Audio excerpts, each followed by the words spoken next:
Hello, hello, hello, everyone. It's Dr. Tamar Beckford. I am excited to bring on this wonderful sister doc of ours, and we're about to jump into something that you probably never heard of. We're talking about digital health risk management. Say what? I know.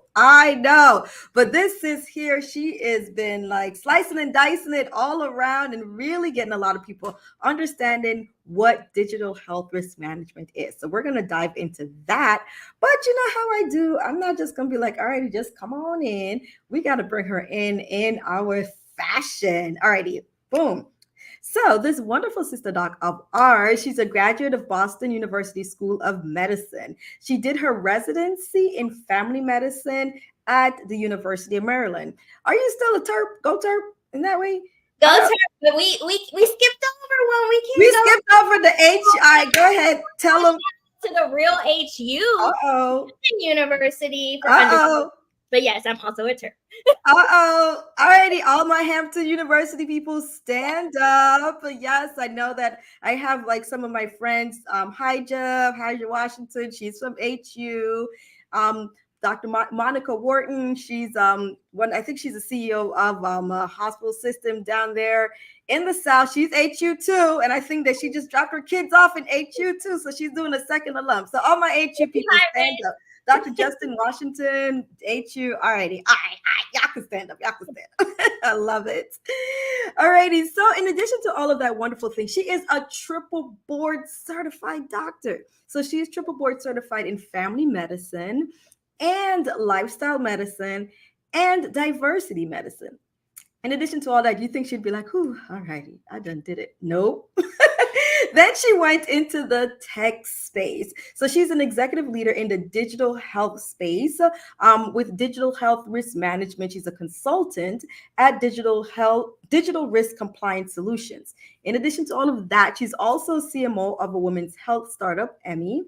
She's collaborated with unicorns. I mean, like people who are deep into like, how can we get this done, to the point that she's been able to help with involvement in technology that now surpasses $1 billion in revenue. Okay, but that's the second letter of the alphabet. $1 billion in revenue. She's also the host of the Prospective Doctor podcast, two-time best-selling co-author. She's also the visionary behind the TEDx talk that's been viewed over 100,000 times, and it's titled, "Did Disney Just Save Healthcare?"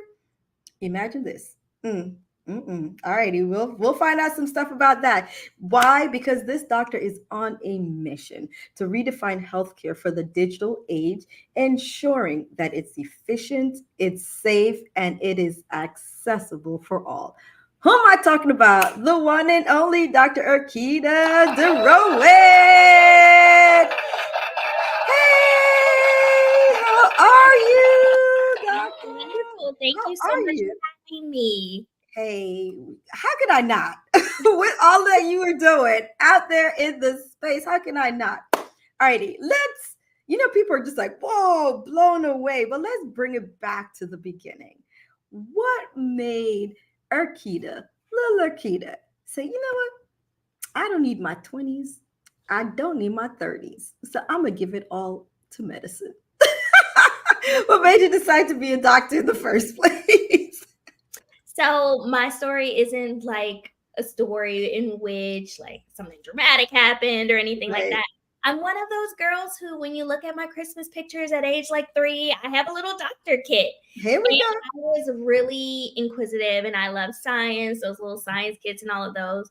And I'm really chatty. So it was like combining that with the love and the curiosity to move forward with medicine. Now I had those little passions of like, oh, maybe I should be like a weather girl for like 10 minutes, or maybe I should be like a archaeologist because I like dinosaurs when I was like 6. But medicine is something that just stuck with me. Yes. And as I continued to age and went through school, like my grandma had diabetes, so I was the only one that was like brave enough to give her insulin injections and doing the different programs with like shock trauma and shadowing, just kind of cemented my passion for healthcare and also like cemented my passion to want to help people, especially from underserved areas.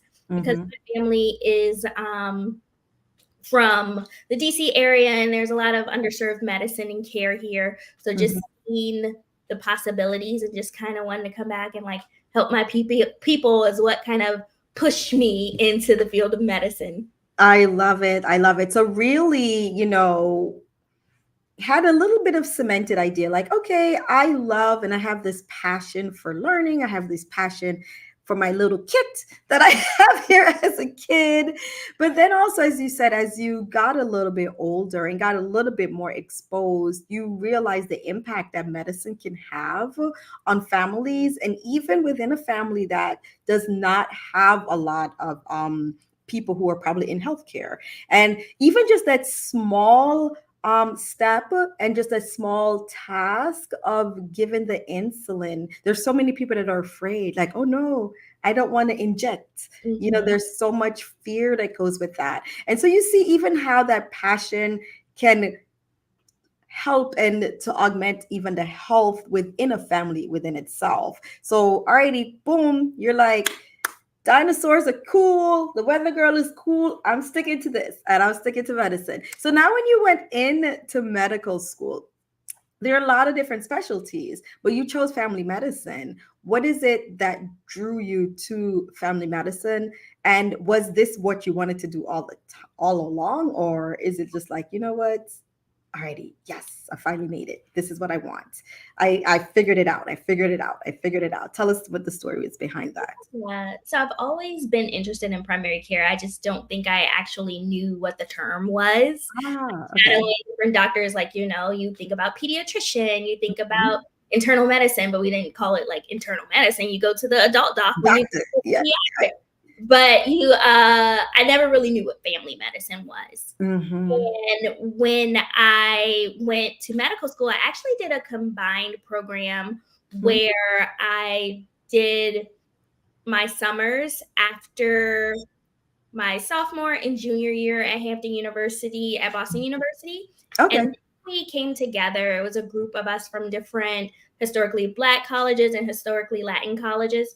We came together kind of like the real world, where you put strangers in a house, all together, ate together for our senior year there at Boston University. And if you did well, you matriculated into the medical school. So like some of those are still like my dear friends now, and an experience and kind of like a little culture shock. But when we were doing those summers, we got exposure to different specialties as well. And that's where I kind of found out about primary care and family medicine through the shadowing. And when I got into medical school, I started doing some of the interest groups that some of you guys may be familiar with. And it was just so good. Like, but one thing I have a podcast that we kind of talk about lifestyle and different choices and things, and introduce people to specialties in for medical students. And one thing I like to tell them is go into it like without a clear like set goal in mind. Like, of course you want to be a doctor, but I went into it with an open mind, and I was like, okay, I could be anything for 4 to 6 weeks. So for 4 weeks I was a surgeon, 4 weeks I was an OBGYN, but everything was okay. But when I got to my family medicine rotation, it just felt like home. And that's when I knew it was it. And one thing that I pulled from it that really solidified it was actually from my OBGYN rotation, where I had an amazing preceptor. I'll shout her out, Dr. Michelle Sia. Hey, we're LinkedIn friends. You'll probably see this. But she was awesome. And one thing she did was she implemented like homegirl time, because all of her patients were women. And we would pick a topic or a question and ask the patients the same question throughout the day. So I might be dating myself, but I was in med school like when Prince William and Kate got married. So our question for like that rotation was, what did you think about the dress? Did you see it in the waiting room? Like what? And to hear everyone's like response, I want to have these relationships and build that with my patients. So that's why I went into family medicine. Yes. I love it. That's a pretty cool perspective of being able to have that time. And I love that rotational idea that your doc has I'm like, yeah, let's ask this question, because then it really helps to stimulate like the creativity, the bond that happens within the patient and doctor relationships. But I also think it's very important, something that you mentioned, and I don't want to overlook this, with once you enter into medical school, because there are a lot of people who will watch, and like my brother, he's in med school now, he's in third year, so he's at that point where every couple of weeks you're another you're in a different specialty. And it's important to, even if you like a specialty, still go through the rotations with an open mind. Now, when I went into med school, I loved emergency medicine because I got exposed to it in a program similar to the one that you talked about. And just the exposure event, I said, "Ooh, this is, cool." But when I went in, I said, "Alrighty, this is what I'm going to be doing for the rest of my life.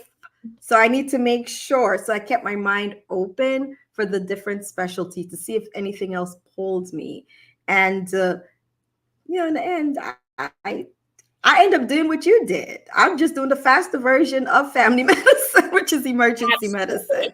We see everyone just like you do, and we went, and like we said, the rest is history.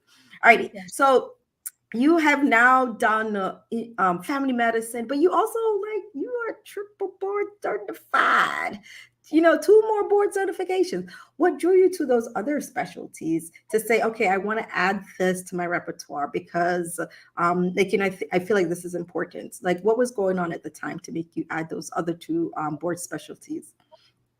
So family medicine is a specialty that encompasses everything. Like, you see people from their first breath to their last. So there's so much within that, and there are so many different things to learn about. And one of the things that I love about primary care that I think that there needs to be more education on is kind of how to prevent people from needing to come to the doctor or needing to have these things and have these diseases that we're able to treat. So I think lifestyle medicine is very important for that, because a lot of times they'll come to you and be like, "Okay, doc, I have this hypertension, diabetes, all of these different things. Like, how can I make myself feel better? Or how do I avoid doing this? Because it's running in family." And a lot of times, tell patients like, okay, and some people, like, diabetes runs in your family, but it's probably because no one runs in your family. So those habits are so important. So what I love about lifestyle medicine is it talks about, like, yes, here's how you should eat, here's how you should exercise, here's how you have to incorporate sleep and decrease stress, and all of these key pillars that can help a person live a life of quality. And I wanted to just dive a little more into that as I was discussing things with patients and even family members who come up to you and they're like, "What should I be doing?" Like, especially now, I'm not seeing patients as much as I used to. I still get those phone calls and they're like, "Okay, tell me about this specific." So know about that, not only for your patients, but your family, your friends, and yourself. I need to take some of my own advice, but fun. And then in terms of the diversity certification, diversity is important. We know this in terms of, like, studies that have shown, like, patients who are more culturally competent, even if it's not your own culture, make patients actually live healthier lives and do better. So I started seeing patients outside of residency. From a first job, I worked in a community health center where 50% of my patients were undocumented, LGBT, trans, HIV patients, and they're a very delicate patient population. And I had patients who would fly to me from South Carolina just to see me every 3 months because they didn't feel that connection with their doctor. And should ever feel that way. So I wanted to learn more about it.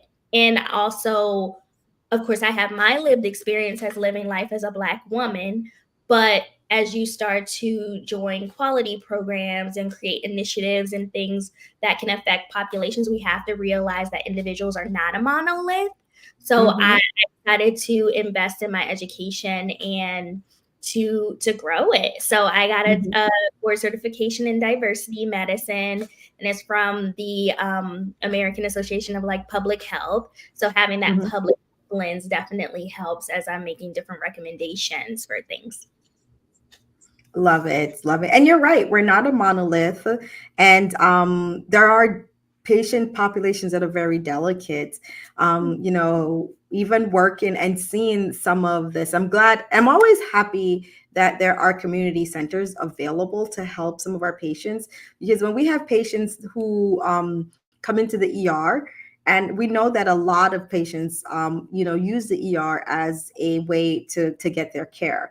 And the training that we have as emergency medicine is a stopgap training. And I always explain, like, this is really just to stop the gap, but it's not a maintenance training, right? While with the family medicine, and you do more maintenance and preventative. Me, Absolutely. when things go wrong, I'm here for you. Now afterwards, I'm going to give you back to Dr. Erkeda because she knows what to do next. Now, when we have that, like the community centers, that helps for me to provide resources for my patients. There's nothing more like disheartening for me as an ER physician when I have a patient being discharged and I can't provide them with a resource for their next step, because I know that number one, they'll probably end up coming back to the emergency room and just getting just only stopgap treatment, which is not enough, especially for things that are very, very dangerous, but it's so common, such as like asthma, right? We have a lot of patients who are coming in and the only thing they have is an inhaler. The inhaler alone will not help with just the asthma. It helps to treat the attack, but it doesn't do for the prevention. And being able to have the community centers for those delicate patients who, number one, they're unresourced, like, or under resourced, or they are undocumented and therefore they're hiding and not wanting to get care, but there's care available. And it's important because I don't feel like anyone should die from something that we can prevent, you know? Couldn't agree more. And I feel as though, and evidence shows that, like, we're using healthcare in a way that it shouldn't be used, like emergency rooms, like the keyword is emergency. So we have our emergency physicians who are there to help you, like you said, stop the gap and get the care that you need. But I think it's an education issue that we have to work on in the healthcare system as a whole to showcase and let people know when they should go. Like, okay, green light, red light, yellow light. Yes. Because yellow, go to urgent care. But I have patients who come in and you're like, oh, when was your last pap smear to prevent cervical cancer? Doing these checks is so important. They're like, oh, I got that in the emergency room. And I'm like, 100%. No, you didn't. I'm sorry. Why? Because I care enough to ask people more questions or to educate, but there could be someone else who's like, oh, well, they got it somewhere else. Or unless they said like where they got it. What if they just said, oh, I got it last year? So educating patients on what's appropriate to go to and what care you need and all of those things is so important, because otherwise they won't get it. And having these community health centers where people may not have insurance or can't afford their copays and things like that can help people, and they don't really realize that they're out there and they have these sliding scales and stuff. Yes, that's one of the things I think is so important. And I always talk and I communicate with patients, and I'm like, hey, did you know that there's this out there? And I think that is very important, because it's okay for me to provide the emergent care, but I mean, the whole thing about being a doctor is to teach and to educate. So in addition to treating, teaching and educating is a big part of what I do. It might take another minute or 2 or 5, but once my patient leaves, they feel empowered. And that's important to me. All righty. So now there's this other thing, that digital health risk management. We have not heard of this very often. So tell us, how did you even find out about this, and what pulled you towards digital health risk management? That's a great question. So I guess we can push it back a little bit more in my journey as to how I transitioned from working in a federally qualified health center where I thought that I would work in community health for my entire career to going into telehealth. So life is funny. So like we were talking about earlier with people who may be in training, like your first job may not be your last job. Oh, no, it's never usually. Within the first 3 to 5 years, you're probably going to be gone. Let's just be real, right? Absolutely. So life is a journey, and you can't just have this like these goals where this is what I'm going to do forever. You have to kind of take insight and see where you are and reflect and see what's best for you. So when I was working at the community health center, I really enjoyed the patients. Like, it was very wonderful, and we'll probably get into this a little further in our questioning. But it's a hard life.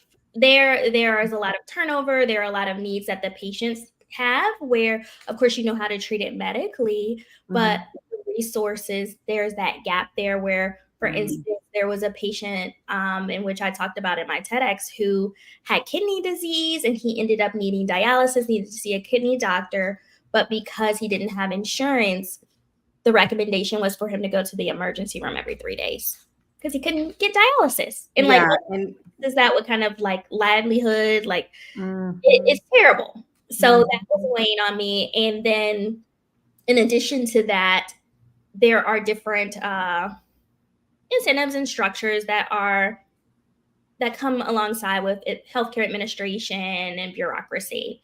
So long story short, I was the new kid on the block. So I was voluntold to help our 5-center organization unionize. So I represented the physicians for 5 centers with our unionization efforts, as well as with communicating, collaborating, and coming to a contractual agreement with our C-suite versus the union. So it was a big move, because before I got there, I didn't even know that physicians could unionize. But it also was great because I learned a lot about leadership. The leaders were great as we started to collaborate and learning from the C-suite and all of those kinds of things, as well as the worker side on how to manage teams. So with that, I learned that I actually did like more administrative things, and I was looking for something else when it was time for me to go to another job. So I looked at a lot of different clinics, a lot of different styles and structures, and everything seemed okay, but there just seemed like it was something missing. Like, I could do it, but it wasn't necessarily my passion. So when I heard about telehealth, it was before it was cool, before the pandemic, to the point when I decided to take the leap of faith. People were like, is that real? Like, they're going to pay you to sit home and like see, and I'm like, yeah, it's real. Like, people are doing it. And then the other component of getting licensed in 50 states in DC was a whole nother thing, because I was like one of the first 20 people in the country to do that. So I transitioned into telehealth before it was cool, and really enjoyed learning the process and learning how to work with the engineers. I ended up kind of being like a founding member of this organization, like the Physician Engineering Product Exchange Group, and helping develop apps and stuff like that. So it was really cool to learn how organizations think, especially in startups, because with physicians and clinicians, you'll hear me say clinicians for those who are listening out there, because I do not believe in the word provider. A whole other spiel. But clinicians, people who do clinical medicine, we think through the scientific method. Like, okay, there's a problem, a hypothesis. How do we think we're going to fix it? We're going to test it. We're going to see everything that can go wrong, figure out what's safe to use for patients, and then we're going to implement it, because we're doing evidence-based medicine. In the product development world, they think through the design thinking method, where they're like, okay, well, here's a potential problem. Why? Here's some potential solutions. Let's put out our like minimal viable product, MVP, the least we can do with the least amount of work and input, lowest hanging fruit, throw it out there, test it, see what doesn't work, because they know it's not going to work, and then try something else, reiterate it. That's not cool for medicine when you're dealing with lives. So like, just put out the basics. And that's what a lot of organizations are doing. And I realized through working on quality teams and working even with some of the best companies that are out there that are known and making lots of money, that they're doing this process. And working in the different quality teams and things, I decided, and I realized, like growing through leadership, that there's a missing piece with the clinical teams. And I feel as though we bring on the best of the best, and we bring on subject matter matter experts, but we don't utilize them in the way that we should. And healthcare clinicians know medicine. And yes, business people also can know business well, but if you couple them together and use them appropriately from the beginning, you can thrive. So that's where the healthcare risk management came from. There are healthcare risk managers that have been around since the beginning of healthcare who help and protect and help you look through different ways. There are so many different facets of risk management in different realms, traditional healthcare.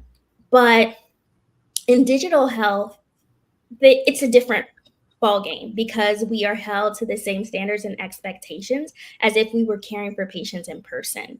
All of the regulations can adhere to that. And we're starting to see, because digital health is so in its nascent stages, where it's existed for a very long time. Like the first digital health telehealth visit was done in the 1960s for psychiatry. But in this particular iteration in which we're using it is a whole new world. So I went and got another certification because I have a learning problem where I like to go learn. And I got a certification in healthcare risk management. And I coupled that with my experience in leading at different organizations at digital health and have kind of coined the term of digital health risk management. There are a few companies out there, but we have this unique lens where we have the clinical aspect and we have the experience and we have the other inputs of utilizing technology to help people navigate healthcare intelligently. Absolutely. And when you think about it, a lot of times people will think about like, oh, digital health organizations, startups, these kind of wearable devices and those things. But at this point in time, every healthcare organization is a digital health organization now, because everyone is either integrating something, implementing technological advancements, or they're partnering with organizations that do it well. So you can't use your traditional risk managers to navigate this space because there are so many rules, so many regulations, and especially with the incorporation of AI, there have been some policies that have been put in place nationally where we are changing some of the things that are going on. And a lot of those things, like having a digital AI officer and things, are being implemented. And now organizations are trying to figure out how to strategize. So we're here to help you guys do that. I have some events that come on LinkedIn. I have a event in DC that is occurring in November. So there are ways to help your teams get it together. But that's a little spiel about what digital health risk management is. But basically, we just help people like stay up to date with regulatory and compliance issues, quality improvement, risk management in the digital health space, as well as how to incorporate health equity integration, because it's so important in everything we do. And if you have a more equitable organization, it will improve your quality as well as improve your patient outcomes. Absolutely. Absolutely. Now that was a mouthful, but it was very important. No, it was. I caught it all. I love listening, and I'm a conversationalist. So there we go. But really thinking about the transition of where healthcare is going, this is brilliant that you have the foresight to jump into the digital health risk management space. Because as you mentioned, telehealth has been there since like the 1960s, the telephone, and, people were getting healthcare through, especially for those who were in the rural areas. That was one of the ways to be able to provide healthcare for them before it became quote unquote cool to, I'm going to do my telehealth visit. Now, the pandemic came about, and because of the restraints, telehealth became a little bit more popular. But one of the things that you have mentioned, which is so important, is that we have health risk management, but with the advent now, and not even the advent, but the fact that telehealth is a little bit more prominent, the digital health risk management company is even more important. And then the fact, because even if you think about it, when we had the pandemic since 2020, AI wasn't even that big of a deal. People were just using it and like, oh, let me do my face. Oh, look at my face. Do my picture of my face, right? And that was what we were using AI for. But now we're really, at least that's what we thought from the consumer standpoint. But now we know that we're using AI and implementing it within healthcare even more. Yes, AI has been used in healthcare before. We've had some great people who've been on, and knowing that yes, behind the scenes we have been using AI in healthcare, but now it's been the explosion of AI. There's no way to keep it out of healthcare anymore. This is really just where a lot of this is where, now I won't even say the trend, this is the evolution of medicine, and this is where we're going. And with this evolution, it's important that there are standards and there are people there to help to uphold these standards. And the standards aren't the same as the non-digital, in that there are other facets that one has to think about that you probably never thought about, because one thing might not translate, the in-person versus the telehealth. Yes, we want to hold it to the same level of care, but there are ways that we have to think about some of the limitations and how to get them to the best level of care, when maybe that person, we still have a lot of patients who are unable to physically get to the doctor. It's not like they're doing telehealth. I think a lot of people think of telehealth medicine like, oh, that person just doesn't feel like leaving home and they're in their pajama jammies, their little snuggles, and doing the doctor's visit. But what about those patients who are unable to, where when you say, oh, come back next week, and it took them 3 months to put together care and coordinate family and friends to take the day off in order to even get to that doctor's office that one day, and you're say coming back next week, right? So telehealth helps like a lot of those types of patients. So being able to structure and have to be able to implement to break down the barriers and implement risk management to help to ensure that they're getting the standard of care as the person who is able-bodied to just show up next week is so important. So I love this. Now, in addition to this, you've really brought your ability to a lot of companies. When you first started to bring it to them, and especially when we think about, like we said, those who are business and engineered mind versus those of us who are clinically minded, like our mindset, like a minimal viable product is great in the business world, but we can't do minimal viable products directly for medicine. And when we are even working right now, that we're like plucking out our providers, quotes, and bringing them down to the minimal viable product to run the different, like, what are your thoughts on even that?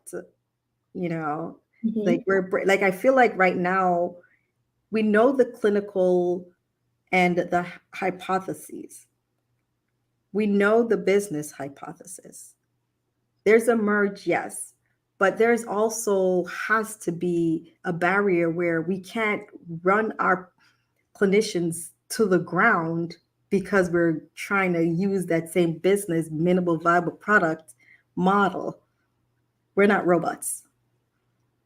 Yes, we have to maintain the humanism in medicine. I am so excited for all of the technological advancements. I always say things like digital health or telehealth are adjuncts to in-person care. They shouldn't be replacements, because there is a need for in-person care. It's never going to go away. I can't like reach out and touch you.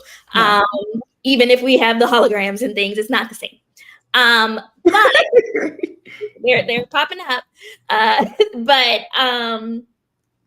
I think in terms of, from the business mindset of having quality teams that can provide quality care, and looking at it from that staffing model and leadership, we have to realize that, number one, a lot of organizations have kind of just tried to do the things we've always done, but online, and it's not the same. And even utilizing technology like AI to help augment visits and things like that.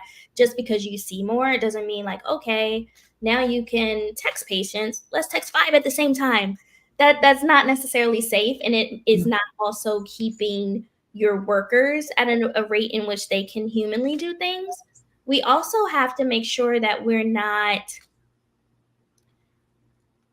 a lot of advancements and things kind of come from the top down. That's why communication is so important, to bring your team along and showcase and tell them why and how to help you. Because you may see some people thinking that like AI might take my job, or the nurses, but the reason that we are implementing these things are to help take some of these burdens away. So there are some ways in which they're looking to see how AI can help with inbox, like some of the things that primary care doctors dread, like staying at after work until midnight to finish your notes. Like, what if you had someone to help you kind of go through and give automated advice and things like that? So there are ways in which we can help, or even how to help standardize things and keep patients safe. Like, imagine if you are taking medicines and you have someone to double check and say, like, you took out something that has a similar name. Did you mean to do that? And it makes that extra alert. So there are so many different ways in which digital health can help not only the patients, but help the workers. But we have to have a way to build great cultures. Culture is the foundation of teamwork. There are some organizations where they have teamwork, even though it's remote. You may feel, and I've had experiences like this where I felt like I knew those colleagues better than I did when I was working in person. But then other organizations where you don't talk to anyone and you can just email them and you don't even have a phone number. Like, how is that building culture and building places where people want to be and want to support you and want to engage? Because engagement is what helps retention. So you really have to foster that engagement and not let technology overtake it. That's a great point. Engagement fosters retention. And so keeping the team involved, and as you said, communication and culture, those are some key values that's important to keep a team involved. And you also mentioned something that's important too, with the popularity and the ever-growing popularity of AI, there is also a fear that comes along with it. This fear that I'm going to lose my job to AI. And I love the fact that we should also keep in mind that there is still humanism that's needed in medicine. There is a science of medicine, but there's also the art of medicine, and communicating heart to heart is part of the art of medicine. And that's something that we should never be, give away. And use and think about the ability to use the technology to help to reduce the tasks that are mundane and that leads us to burnout, right? The constant answering the same question over and over and over, where now it's 3 hours past your time that you've worked, but you're trying to be a good person, a good clinician, and answer these inboxes. But irrespective of that, it's still 3 hours, right?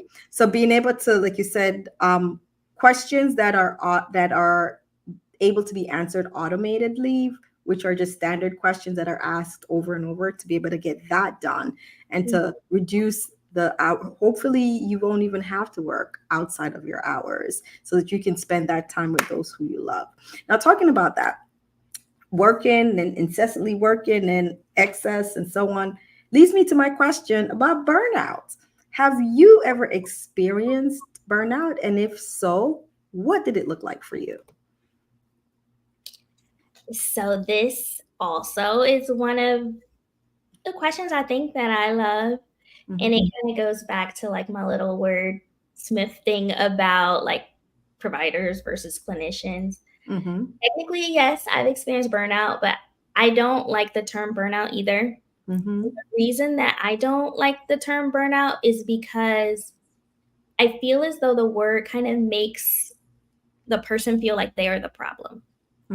What's wrong with me? Why can't I do this? Like, make you feel guilty and have that not enoughism, when it's actually like the systems that are in place that are causing you to react this way, and like to feel kind of tired or that you want to look and seek something else. So I think a lot of times they're like, oh, let's prevent burnout from working you to death.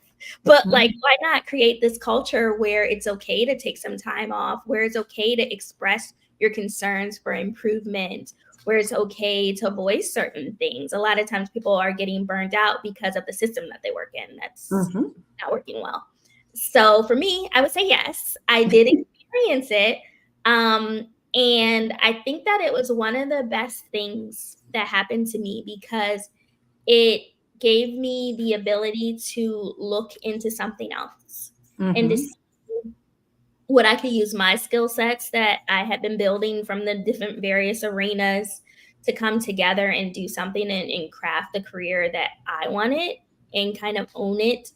I think a lot of time, us, especially women in medicine, I know me and my friends when we were, I think everybody gets like that 5-year itch in medicine or 10-year itch. Or like, is this it? Is this what I'm going to do?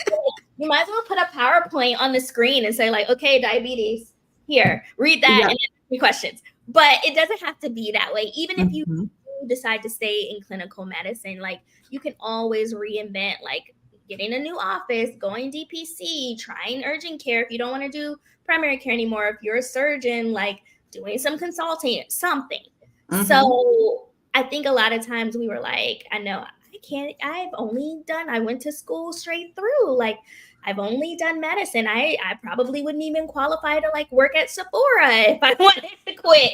And that's not okay. You realize like what kind of transferable skills we have. Yes.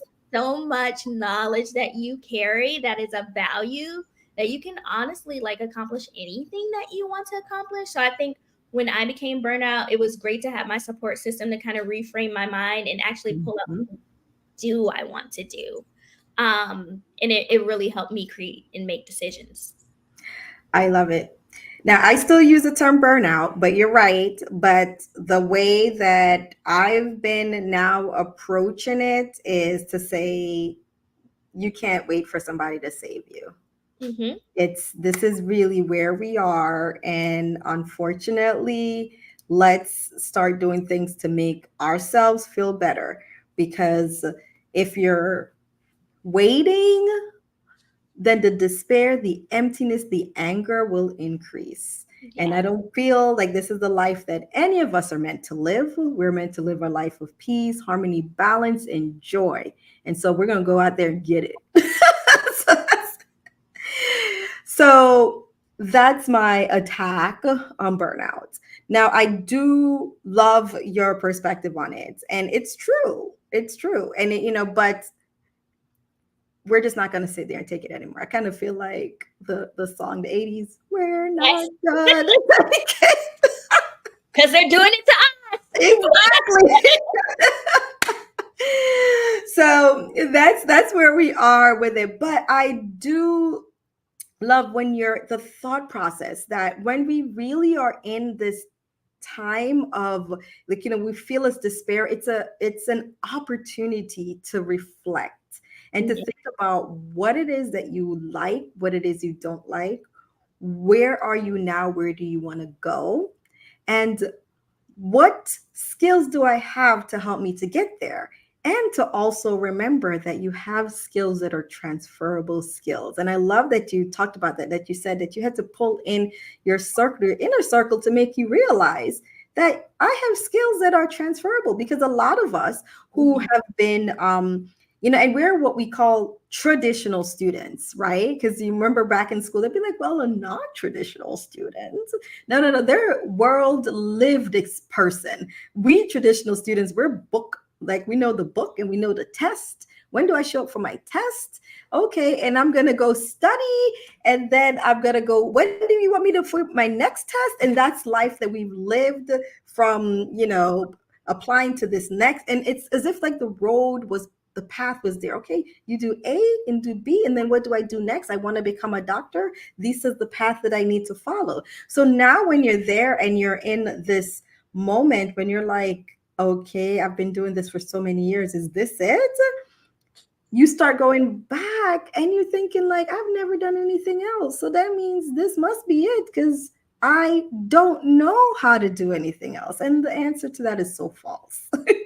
But we're so inundated with that mindset. Tell me, go ahead, Dr. Erkeda, because I see you feeling me. Well, I definitely feel you. And it's always like you have to surround your people, like you say, like your circle. I like to call it like my personal board of directors. There we go. Because like, you don't go to everybody with everything. Like everybody's not going to have the same knowledge. Like you may have your doctor friends who know that experience and things like that. You may go to your mom or your friend or your sister or your accountant. Like you asking people for different things and they know you in a different capacity, but all of them are rooting for you to win. And they all see the greatness in you. So they can give that personal insight. And then stepping outside of your own box, because like we can put ourselves in these boxes and we are following these traditional routes, and everything in life isn't traditional. Even if you want to get out of academia, like there are some people where you get advice when you're in residency and that's their advice you've gotten for your whole career. So you take that mindset. But when you take a step back and you think about it, and you're like, they told me to do this, but this is possible. But when you think about it, most of those people who are your mentors and things in medicine, academia is all they know. So they're not doing it out of a place of they didn't share something with you. They just haven't been exposed to that. So it's okay to expose yourself or to learn from someone else and do it. Like reach out on LinkedIn, like we're on a LinkedIn Live now or wherever you end up watching this. Like people love talking about themselves. Ask them how they got there. Like it's okay to question things. And then also don't allow other people to put you in a box. Like in one of the book chapters I co-authored, it was like, don't allow other people like to dim your light because it's shining in their eyes. I had a supervisor one time who, for those who are watching this, are probably in medicine, where you get the CME funds, the continuing medical education. And in the past, when I had another boss, you could use it for anything as long as it's healthcare related, society, stuff like that. So I wanted to join some kind of like healthcare or entrepreneur group. There are lots of them out there. And I submitted the form and she denied it.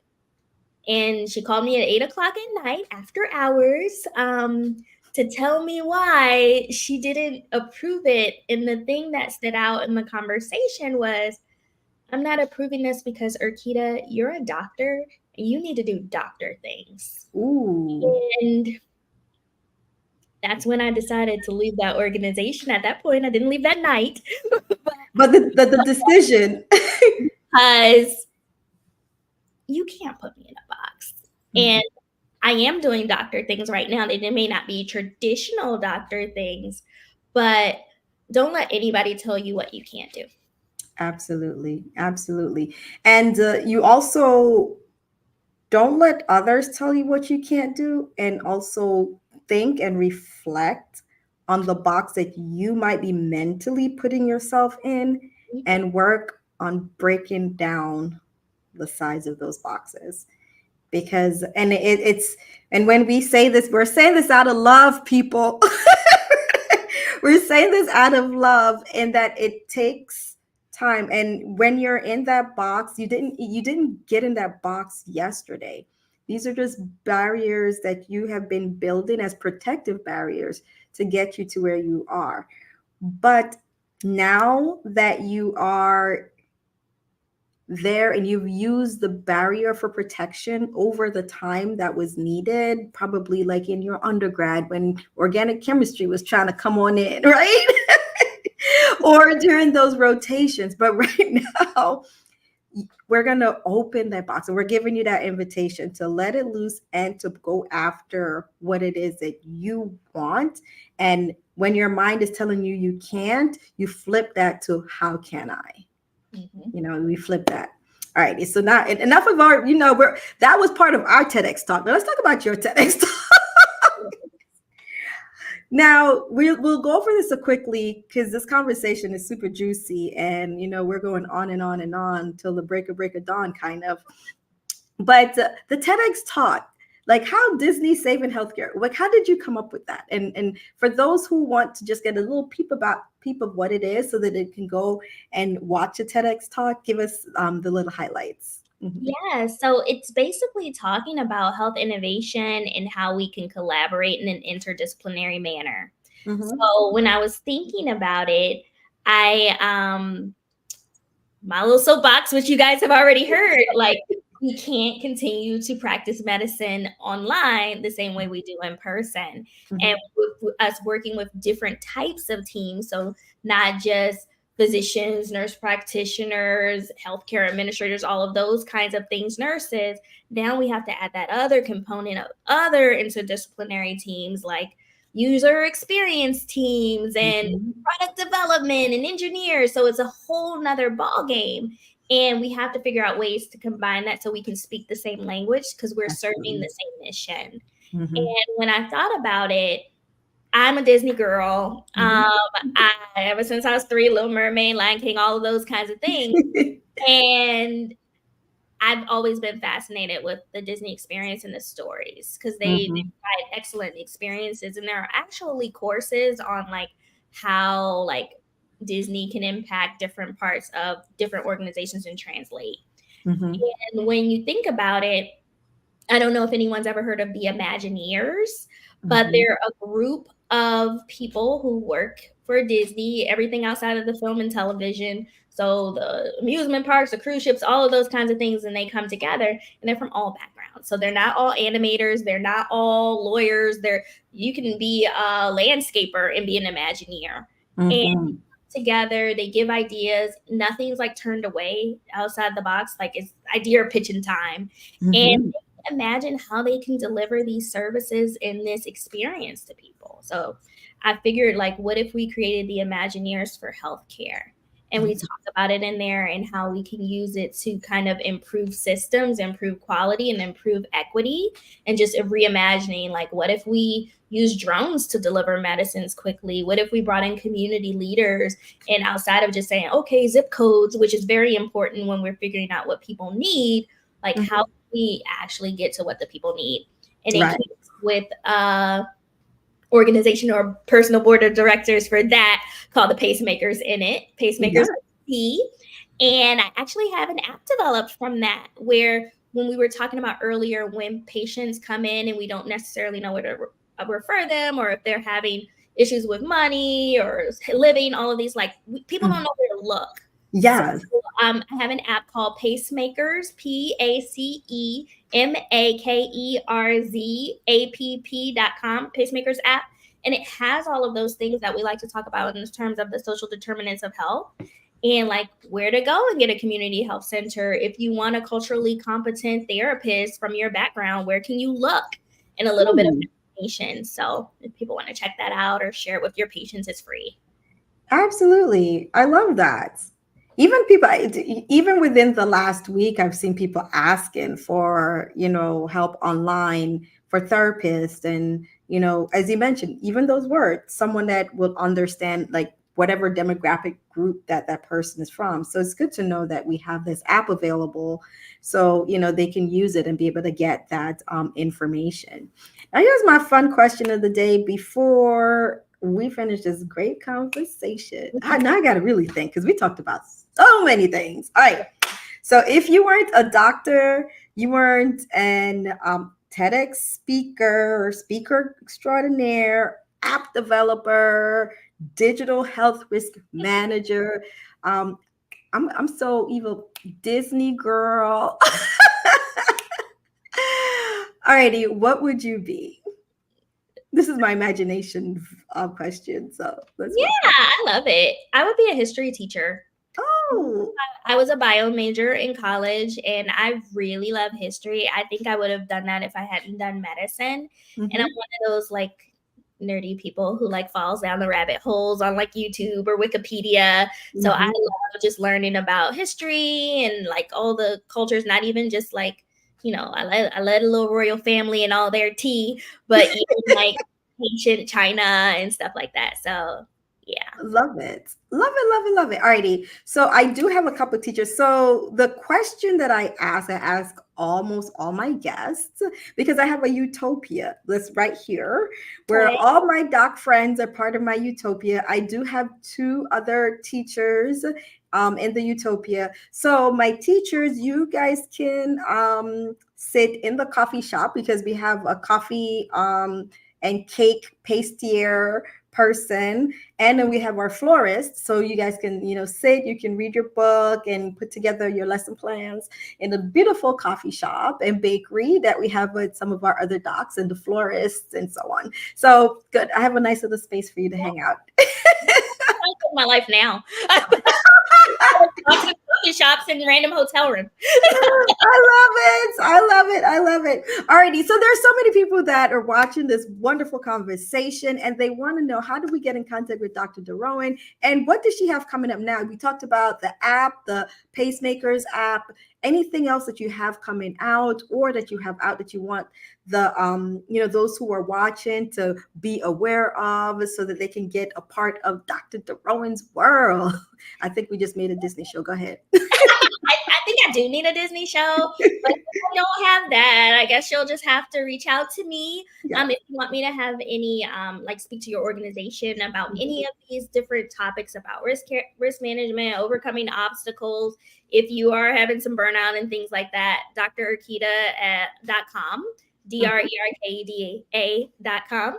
And if your organization is needing any help with risk management for your digitally enabled organization, you can reach out to me at look at our website on digitalriskcompliancesolutions.com. It's a mouthful, but it's pretty to the point, and we can help you with responsible AI integration, regulatory compliance, navigation, quality improvement, even if you need some corrective action plans, risk management, and we even help with training and educating your staff so that they'll know what you're implementing and why and how to address it and how to use it. We, if you want to reach out to me on LinkedIn, that's cool as well. We talk a lot about like risk management issues and things. I have some lives that are coming up as well. I do have our first live event talking about how you can lead as you integrate these AI policies, given the federal policies that are coming forth. It's on the website, and I'll also post it on LinkedIn. It's on the digital health risk management one. And I'm super excited that this summer, my book, if you guys aren't ready to like have someone come out and train you, or you want to learn more about like how you can risk-proof digital health, we have a book out. So it's called Risk Proofing Digital Health, a guide to ensuring quality and compliance, and it's on Amazon. So feel free to check that out. And if you have any questions, you can always reach out. Love it, love it, love it. It's multiple ways to get in contact with Dr. Erkeda DeRouen. She is out there helping in the digital risk management space.